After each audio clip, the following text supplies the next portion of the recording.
Okay, so we talked about inclusion. We talked about artificial sense, which I think was absolutely fantastic. And I'm sure, and pun intended, it really did blow your mind. It certainly blew mine, that last session. So taking that a stage further, and we've looked at how tech and humans can be as one. We're now going to look at how AI can be used in advertising, how it can be used in creativity. So please welcome to the stage the CEO of Teads Studio, Emi Gal.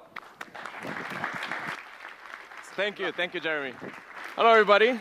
I am blown away by Neil's presentation. Thank you, Neil, for that.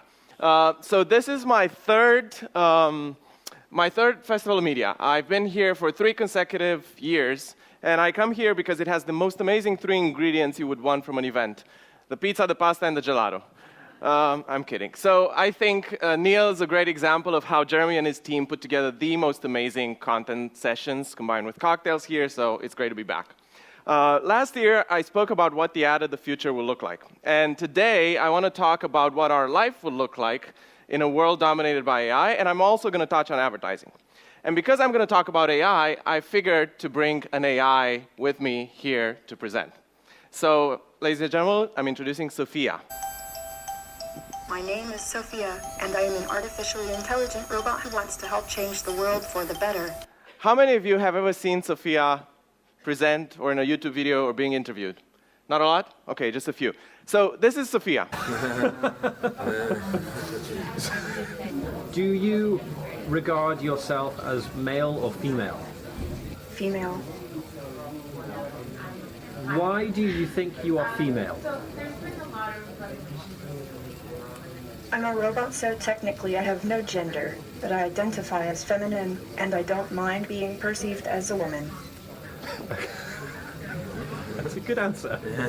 Now, two things about that video. One, her smile is just freaky. And then I don't know if you heard the nervous laugh of the person in the background. You're going to see Sophia a bit more. So I'm a software engineer and entrepreneur. I started a company called Brainiant that used data and AI to personalize ads. And that company was acquired by Teads 18 months ago. And if you don't know Teads, very briefly, we invented something called Outstream, video ads placed in the heart of editorial content. And my company was rebranded into Teads Studio, and we now work with advertisers to leverage data and AI in order to create better ads. But I'm not going to talk about that. I'm going to talk about AI. So I'm going to start by talking about what AI is, first of all. So in order for a computer to be called an AI, it needs to be able to do 3 things. It needs to have the ability to learn, it needs to be able to teach itself very cost-effectively, and it needs to have access to a lot of data. And AI has existed in the minds of scientists for as long as computers have existed, but it's not until deep learning that it actually started becoming useful. Deep learning is a branch of AI that was invented by 3 guys from University of Toronto, who I hear now are working at Google, Facebook, and Microsoft and get NFL salaries, whatever that means. And what AI does is it's trying to replicate the way the human brain works. So how does the human brain work? Well, a bunch of scientists in the 70s decided to figure out how the brain works, and the human brain works, and they decided to do that by looking at cats. So they took an electrode and they implanted it into a cat's brain, as you do. And this is essentially a wire that was catching electrical stimulus from this cat's brain. And then they put a TV in front of the cat, and they started showing random patterns on this TV. And what they realized is that whenever there was a line at a certain angle, the electrode in the cat's brain would catch an electrical signal. So they inferred from that the way the brain works is it essentially recognizes patterns. So then they took a bunch of other cats, and they put more electrodes in, and they showed more patterns, and they realized that depending on what part of the brain you would implement an electrode, you would get different patterns. So the brain is essentially a pattern recognition machine. And the way it works is the brain's a bit like Manhattan. I live in New York, so there you go. So at the base layer of Manhattan, you have streets. These are the connections between the neurons. They're called synapses. And as you're moving up into the skyscrapers, you have the neuron blocks. The brain is structured in blocks of 100 neurons. And essentially what the brain is doing is at the very base of this skyscraper, of the neuron block, it can recognize very simple patterns, like a dot or a line or a triangle. As you move up into the skyscraper, it could recognize more complex patterns like a chair or a table. And as you move up to the top of the skyscraper, it can recognize the most complex type of pattern, which is a human face. So let's say we wanted to build an AI that can look at a photo and identify a face, or tell whether that photo has a face in it. How would that work? Well, essentially, you feed the AI a photo. What the AI sees is a collection of pixels. It looks at those pixels and says, is there a difference between pixel 1 and pixel 2? If we're at the edge of the skin where the skin meets the hair, the AI calls that an edge. It can tell that there's a difference in color between those pixels.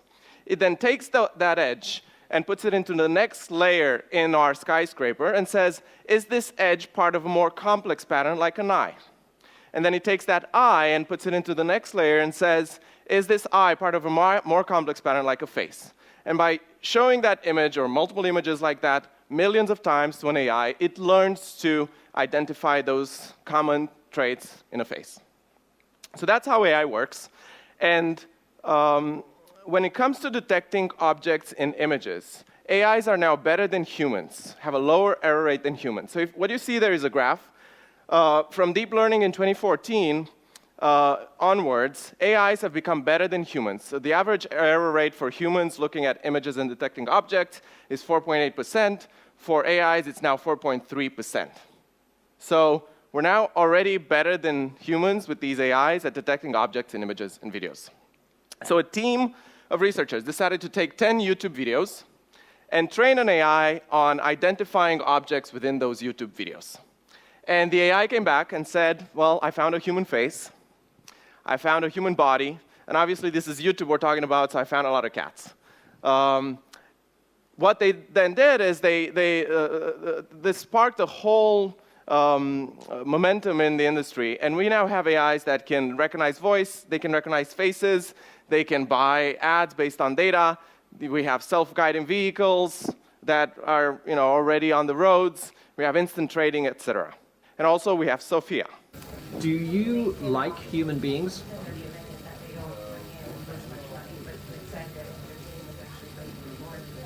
I love them. Why do you love them?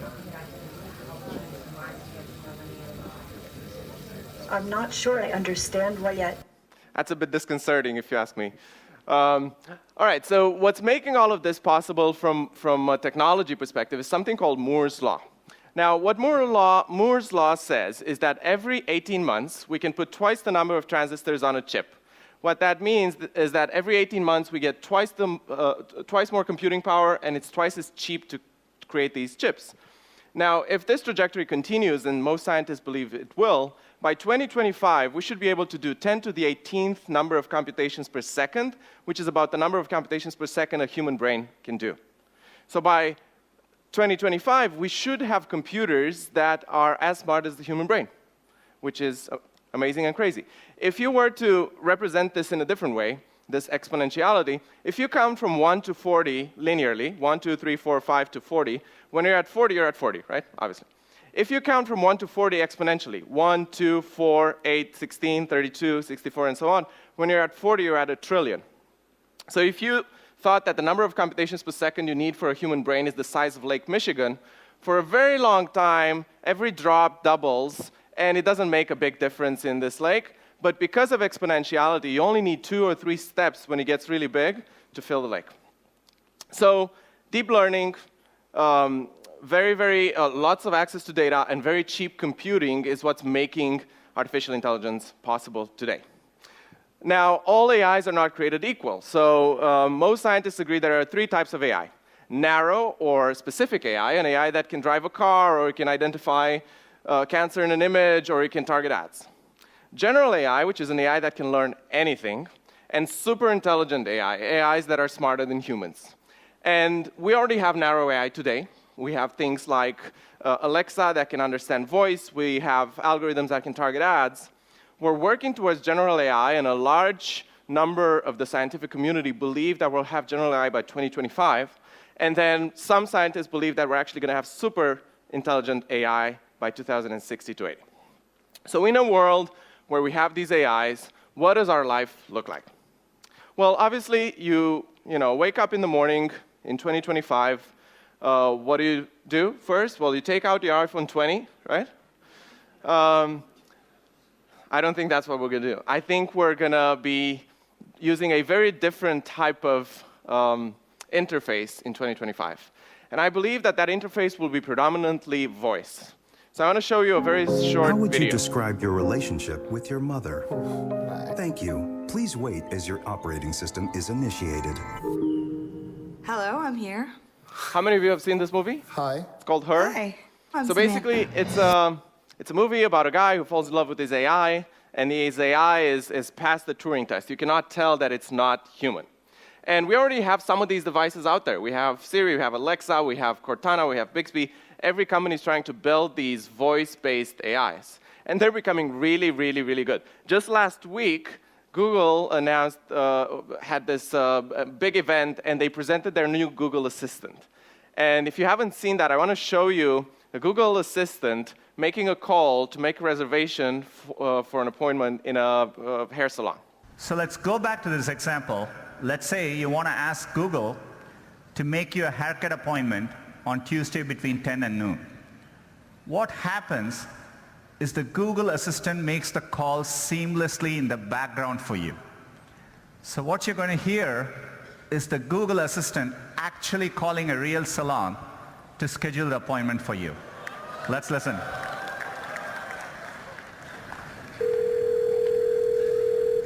So how can I help you?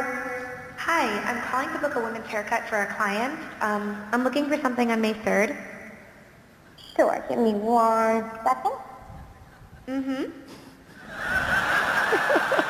Sure, what time are you looking for around?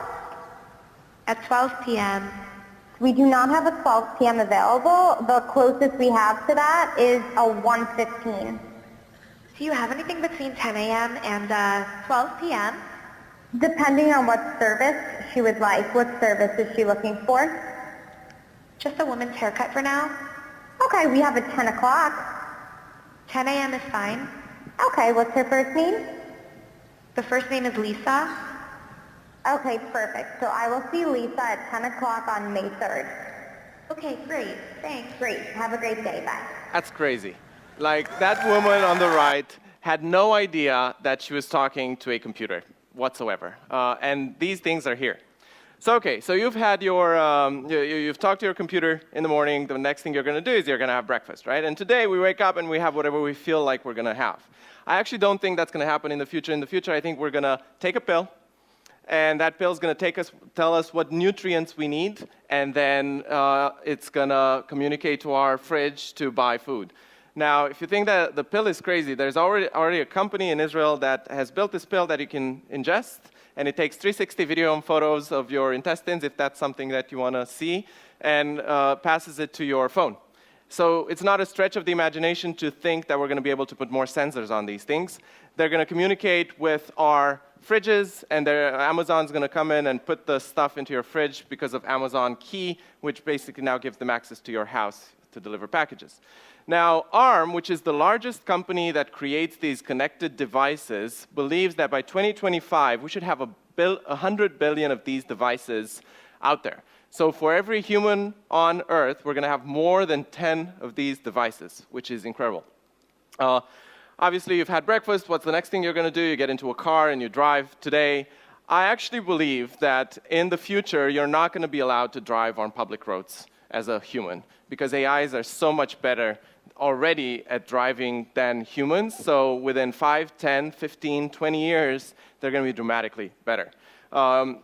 Tesla cars have already driven 100 million miles, and I think Google cars similarly. So this is already happening. It's more a matter of regulatory framework rather than it is technology.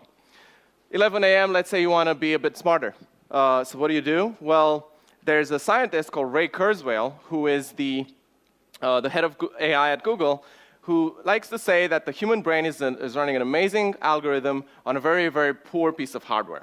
So he has this theory, that's Ray, that we'll be able to create these DNA-based nanobots that we're going to put in the bloodstream, and we're going to be able to buy more intelligence in the same way you buy Amazon Web Services today. And if you think this is crazy, Elon Musk just started a company called Neuralink that's trying to do just that. And if recent history has shown us anything, it's never bet against Elon Musk. It's 1 p.m., so what do you do today if you're having lunch at work? Maybe you watch cat videos. That's what I do. I think the future of entertainment is much more exciting. And there are two companies that I want to talk about. The first one is called DJI. They build these drones, best drones in the world, and these drones now can drive themselves. And the other company is Oculus, which is the largest VR company. What nobody has done, and it can be done today, is take a drone, put it in the Vatican, give someone an Oculus in New York so they can put it on their head and drive a drone through the Vatican during their lunchtime in order to look at art and whatnot, instead of looking at cat videos. That's much more exciting. What you could also do if you're at work, it's 3 p.m., you're getting bored, let's say you can browse some art online. And what a team of scientists wanted to do is show that AIs can actually create art. So they took a lot of images from well-known painters, like Kandinsky, like Pollock, like Picasso, and so on, and they taught an AI how to paint like those artists. And then they fed the AI the image you see at the top left, and they asked the AI to come back with that image as painted by other artists, and that's what it came back with. And then they wanted to say, look, we think that AIs are so good at painting that a human will not be able to distinguish or make a difference between AI-generated art and human-generated art. And they created this wall that included human and AI art mixed together. And if you look at this block here, I don't think you can distinguish which one's human, which is AI. I cannot. Another team of researchers decided to show that you can create original art, and they trained an AI and they asked it to paint whatever it wants to, and this is what it came back with, which is kind of the most psychedelic piece of art you're ever going to see. And then another team of researchers decided to show that AIs can create art in a very different way, which is by having AIs create original music.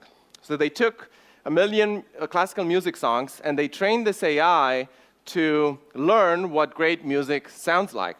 So what I'm going to play in a second is going to sound like piano, but it's not piano. It is an AI understanding the wavelength of different musical notes and then how the different musical notes sound well together. So it's an AI created a wavelength for music that a human would like. This is what it sounds like.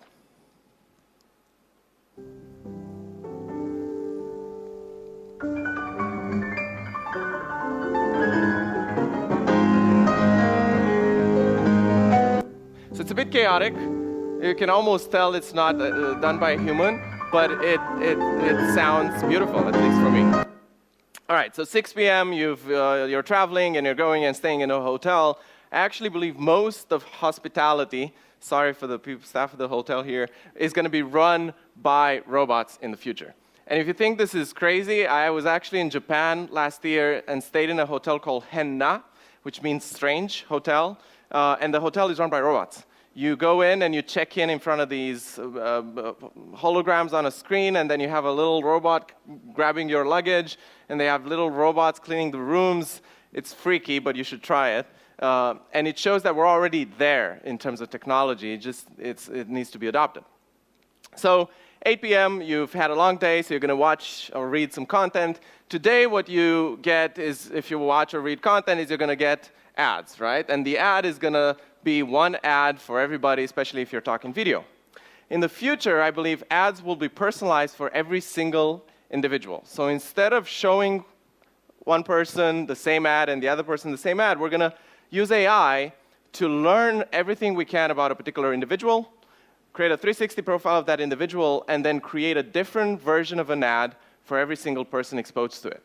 So what that will look like is, instead of having one video ad, you kind of create a storyline for a brand. Like, we should have the product, and then a group of people, and then features of the product, and so on. And then let the AI decide what content to put where within that storyline.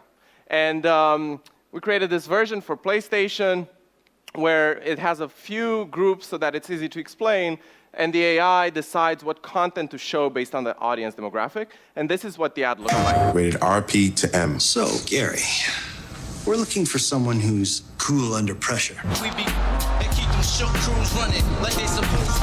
A quick thinker. Someone who won't back down from a big challenge. Does Does that sound like you, Gary?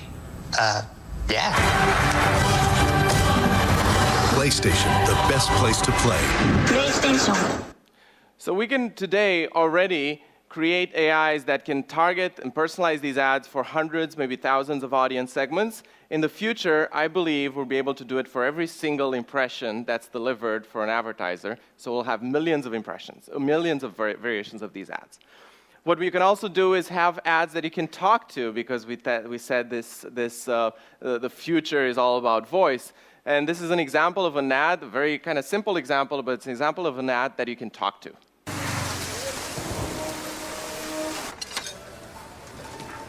Hello, Bixby. So you can give it commands. Weather.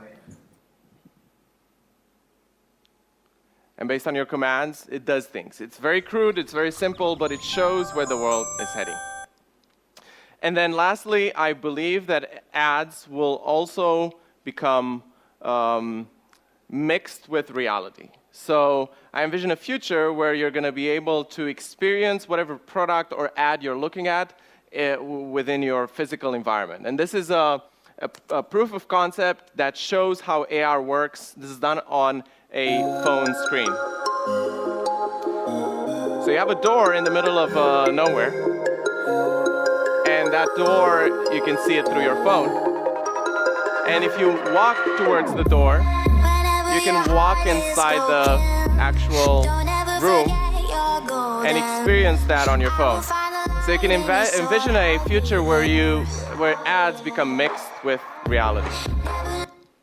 All right, so it's 10 p.m. You had a long day. You want to make sure that you don't miss anything that you learned that day. So you're going to back up your brain in the cloud. And that sounds futuristic and crazy, but again, Elon believes that this will happen within the next 20 years. And what Neil has shown us is that you can actually implant these devices that can kind of communicate with the individual in a non-verbal way.